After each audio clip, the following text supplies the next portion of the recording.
2017 está no fim e este é o último E2 deste ano, por isso, o repórter E2 leva-te às melhores paisagens. E o nome Anselmo diz-te alguma coisa? E TSF? O da Joana já te explica. Fica a conhecer a competição universitária que tem os melhores projetos, no Repórter E2.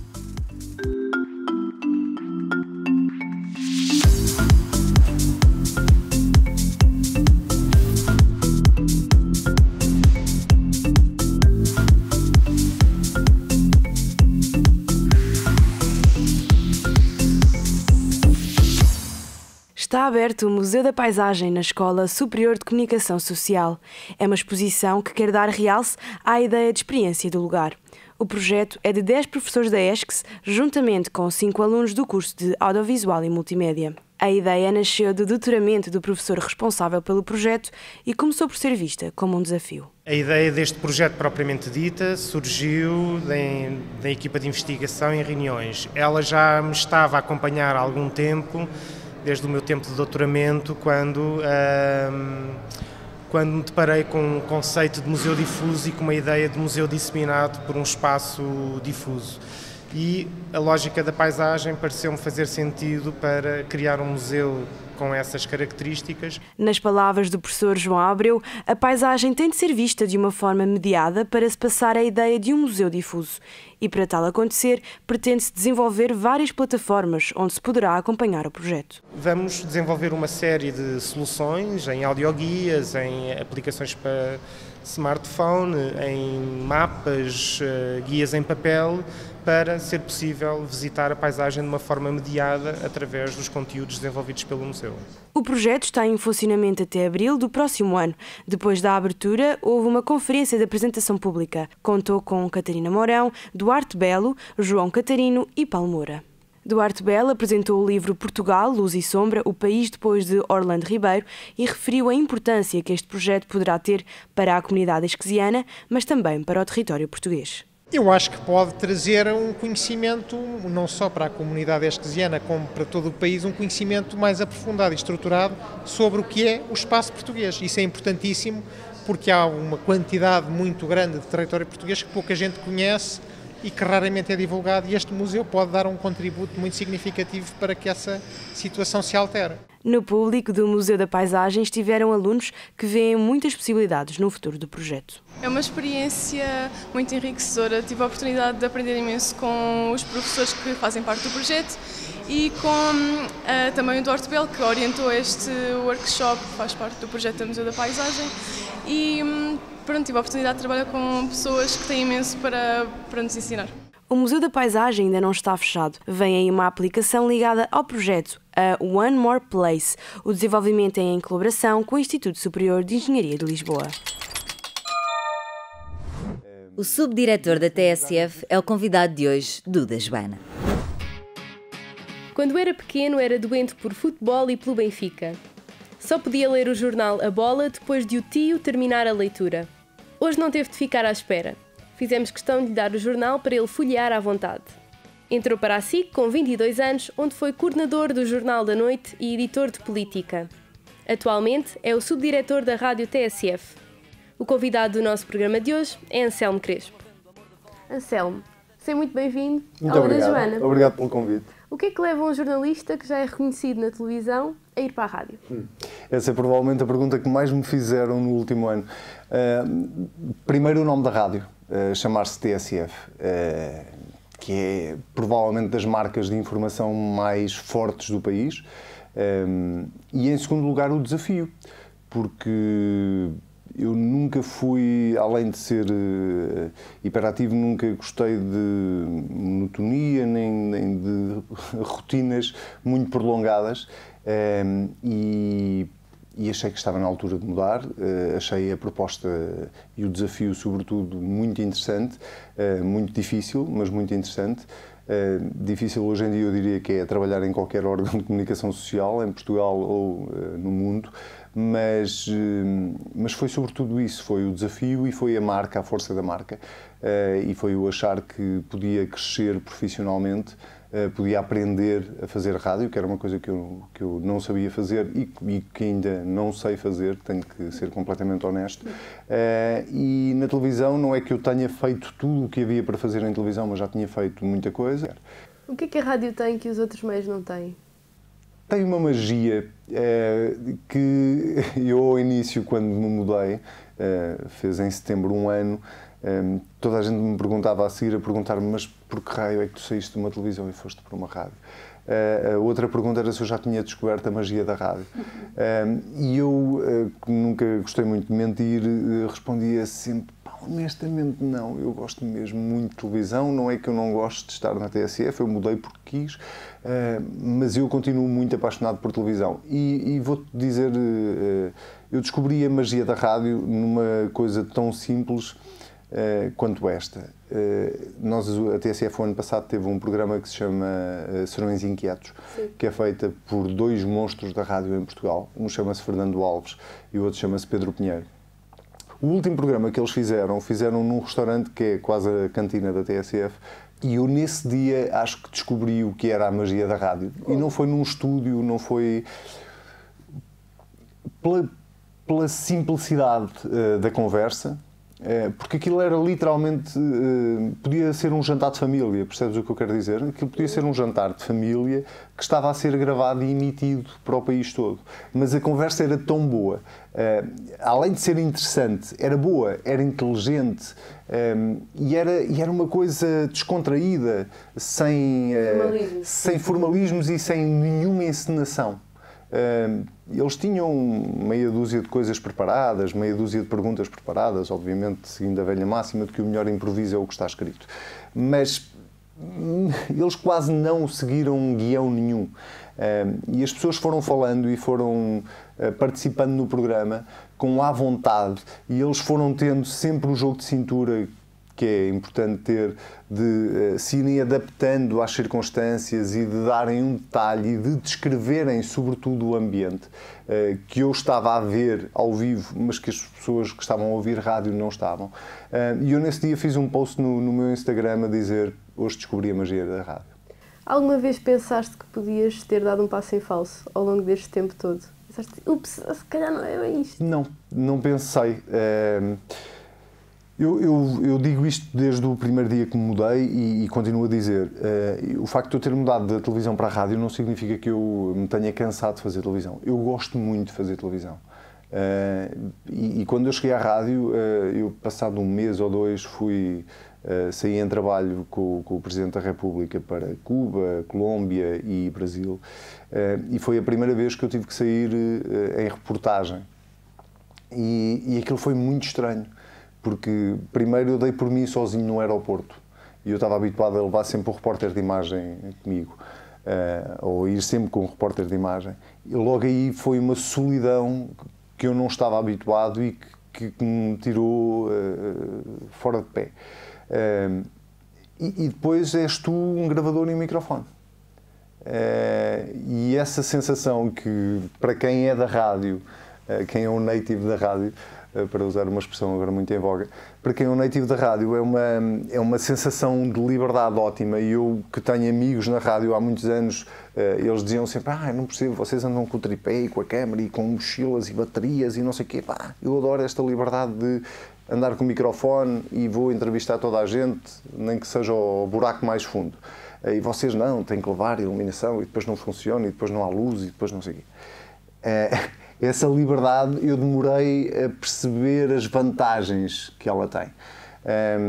Para já pela solidão e depois porque me faltava lá qualquer coisa, percebes? Mesmo quando eu ia montar uma peça ou quando ia estruturar uma peça, faltava-me lá e eu achava aquilo tudo incompleto. Então, mas agora pronto, eu gravei, tenho aqui os sons, vou montar isto e agora não meto aqui nada, não penso no plano de abertura da peça, não consigo brincar no texto com a imagem. Mas à medida que vais fazendo, vais percebendo o encanto de escrever para a rádio, que é teres que ser muito mais descritivo, que é aquelas coisas que uma pessoa aprende na teoria, mas que não fazendo não percebe. Que é teres que levar o mundo ou a tua reportagem às pessoas para elas conseguirem visualizar e imaginar aquilo que não estão a ver. Falamos agora do objeto que eu pedi que trouxesses. Qual é que é esse objeto? Olha, de todos os objetos que eu podia escolher, o telemóvel é, sem nenhuma dúvida, aquele que eu mais associo à rádio. Primeiro porque eu passo o dia agarrado a ele. Segundo, porque quando tenho que entrar em direto para a rádio, entro com o telemóvel. E em terceiro lugar, porque essa digitalização que toda a comunicação social está a sofrer, no caso da rádio, passa muito pelo telemóvel. Não só porque hoje ouve-se muita rádio através de podcasts, e portanto isso ouve-se também via telemóvel, como a componente de vídeo, a componente de imagem, a componente dos sites de informação passam cada vez mais pelo mobile, pelo telemóvel e cada vez menos pelo desktop e pelo computador. Portanto, eu não consigo imaginar um objeto que me faça recordar mais a rádio do que este. Falemos agora da TSF. A TSF de hoje é melhor do que a TSF de ontem? Eu quero acreditar que sim. Apesar de todo o saudosismo que há de uma época de ouro da TSF, e que é incomparavelmente diferente daquela que se vive hoje em dia, não só na TSF, mas em todo lado. Eu quero acreditar que sim, pelo menos nós trabalhamos todos os dias para isso, e quando digo nós, é uma equipa, não é nós a direção, é toda a gente que lá trabalha, desde o técnico, à secretária, aos jornalistas, aos editores. Mas é uma luta dura, porque nós tentamos fazer melhor com menos todos os dias. Portanto, seres melhor hoje do que eras ontem, é sempre partindo do pressuposto que tu tens que ser melhor hoje do que eras ontem, tendo menos hoje do que tinhas ontem. E isto é muito difícil de casar. E quando digo ter menos, não é só ter menos dinheiro, é ter menos dinheiro, é ter menos gente, é ter menos qualidade, se quiseres, às vezes. Eu não acho que se faça tudo bem na TSF. Há muita coisa ainda ali para melhorar, e isso é bom. Enquanto há coisas para melhorar, é porque o desafio mantém-se. Mas acho que estamos a dar passos no sentido certo e, portanto, sim, eu acho que está melhor. Nós nunca conseguimos agradar a toda a gente. Nós, para agradarmos a uns, vamos desagradar a outros. Quando fazemos escolhas, isso é um pressuposto que se verifica. E eu, quando digo que está melhor, nem sequer me refiro a audiências, honestamente. É óbvio que eu olho para elas, é óbvio que isso é relevante. Eu olho, sobretudo, para aquilo que eu ouço em antena. Claro que me preocupa. São as audiências que nos pagam os ordenados, não é? Direto ou indiretamente, passa por ali. A TSF não é uma rádio, nunca foi uma rádio para ter grandes audiências, para ser a rádio mais ouvida em Portugal. É uma rádio de informação. As rádios de informação tipicamente não são rádios de grandes audiências, mas também é verdade que é a única rádio exclusivamente de informação em Portugal. E, portanto, as pessoas, quando vão lá, estão à procura de ser informadas e de serem bem informadas. E esse é o trabalho, é o esforço diário que há ali todos os dias para levar a melhor informação o mais rápido possível e com o mínimo de erro possível. Na TSF continua a ir-se ao fim da rua e ao fim do mundo para informar os ouvintes? Nós vamos cada vez menos ao fim do mundo e às vezes para ir ao fim da rua também não é fácil. Mas lá está, faz parte do esforço de fazer melhor, de ser melhor hoje do que era ontem, tendo menos hoje do que tinhas ontem. Não, incomparavelmente nós não vamos, a TSF não vai hoje tantas vezes ao fim do mundo como ia no passado. Não há tantos enviados especiais? Não há tantos enviados especiais, não consegue estar em tantos cenários onde a notícia é importante como conseguia estar há uns anos. Mas não se justifica ou é a crise que Não, é a crise. Claro que se justifica. O mundo está cheio de notícias em todo lado e a TSF claramente não consegue cobrir isso tudo. Eu vou mais longe, não consegue a TSF, como não consegue a SIC, como não consegue a RTP, que é o serviço público. Há a expectativa de que as coisas possam melhorar desse ponto de vista. Há pelo menos esse propósito de voltar a dar à TSF esse boost de conseguir estar nos sítios mais importantes, Mas claro que isso é sempre uma questão de investimento, é sempre uma questão de dinheiro no final do dia. O preço do talento é demasiado elevado para as redações atuais? É muito elevado. Para as redações atuais. Mas, dito isto, o preço do talento nem sequer é caro em Portugal. É ridículo, porque o que é demasiado elevado? Deixa-me dar-te uma ordem de grandeza. Ganhar 2.000 euros ou pagar 2.000 euros a alguém que é extremamente talentoso é muito caro? Não, para mim não é muito caro, até é muito barato. Mas é extremamente inglório tu quereres ou aguentar, manteres um bom jornalista, um jornalista talentoso na tua redação e estás a discutir 100, 200, 300, 400 euros. É inglório. E também é inglório esse jornalista, para melhorar um bocadinho a vida dele, ter que sair de um sítio onde se calhar ele até preferia ficar, para poder ir ganhar mais 200, 300, 400 euros, porque aquilo lhe resolve 2 ou 3 problemas na vida dele. E portanto sim, é muito caro para as redações atuais, mas o preço do talento em Portugal é extremamente barato. Muito obrigada, Anselmo, por teres aceitado o meu convite. Tenho a entregar-te uma recordação da tua passagem aqui pelo programa. Quem é que faz isto? Muito bom. É uma ilustradora das Caldas da Rainha, ela assina como Marie e ela teve... Eu vi dos outros. Eu vi o do... Já estavas à espera? Não, eu não sabia que havia um ilustrador, mas vi que nas outras entrevistas havia uma ilustração. Que giro. Agora também tens a tua. Nada. Obrigada eu. Por que ela faz uma bolinha aqui no meio? Deve ser a Ouve a entrevista completa no Mixcloud do U da Joana em mixcloud.com/udajoana. Visita também a nossa página no Facebook em facebook.com/udajoanapodcast. O repórter E2 acompanhou a entrega de prémios da EDP University Challenge. As universidades são as melhores do país e os projetos também. Com a barragem do Baixo Sabor como plano de fundo e com o auditório do Museu da Eletricidade cheio, realizou-se no dia 28 de novembro a entrega dos prémios da edição deste ano do EDP University Challenge. O seu objetivo, de acordo com o coordenador do projeto, era dinamizar a região do Baixo Sabor, com os projetos dos jovens universitários que participaram. Estes prémios, primeiro, procurávamos apoiar uma região, que é uma região com potencial, mas que é uma região que sofre, enfim, de alguns problemas, nomeadamente o envelhecimento da população e também algum êxodo populacional. Rui Teixeira, administrador da EDP, mostra que a escolha da região não foi inocente. A empresa procura apoiar a zona e fazer render o seu investimento. Nós, quando pensamos em University Challenge, não pensamos apenas na nossa presença em Portugal, pensamos também nos outros países onde temos uma presença. Há exemplos disto na Polónia, em Espanha, no Brasil, claramente. Ou seja, nós o que queremos é utilizar o University Challenge como mais uma iniciativa de proximidade com as universidades e de proximidade com a inovação que pode vir dos jovens. Os projetos foram desenvolvidos por alunos universitários. Dos 15 grupos que chegaram à fase final do concurso, 4 deles eram formados por alunos da ESCS.